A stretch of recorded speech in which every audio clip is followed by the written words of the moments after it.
ఇక ప్రపంచ chess championship ఫైనల్లో భారత గ్రాండ్ మాస్టర్ గుకేష్ తొలి విజయం అందుకున్నాడు. నిన్న జరిగిన మూడో రౌండ్ లో డిఫెండింగ్ ఛాంపియన్ డింగ్ లిరెన్ ను గుకేష్ చిత్తు చేశాడు. దాంతో 14 గేముల ఛాంపియన్షిప్ లో లిరెన్, గుకేష్ చెరో 1.5 పాయింట్లతో సమానంగా నిలిచారు. మొదటి గేమ్ లో లిరెన్ గెలవగా రెండో గేమ్ డ్రా అయింది. మూడో గేమ్ లో గుకేష్ పై చేయి సాధించాడు. 4వ రౌండ్ జరగనుంది.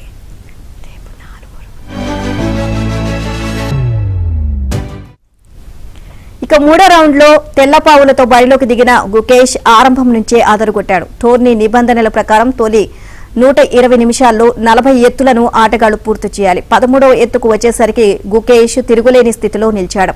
అప్పటికి గుకేష్ కేవలం 4 నిమిషాలే తీసుకోగా లిరెన్ సమయంలో 1 గంట 6 నిమిషాలు అయిపోయింది. దాంతో 32 ఏళ్ల చైనా జీఎం ఒత్తిడిలో పడిపోయాడు. చివరి 6 ఎత్తులకు అతడికి కేవలం 10 సెకండ్ల కంటే తక్కువ సమయమే మిగిలింది. దాంతో 37వ ఎత్తులో లిరెన్ ఓటమి అంగీకరించక తప్పలేదు.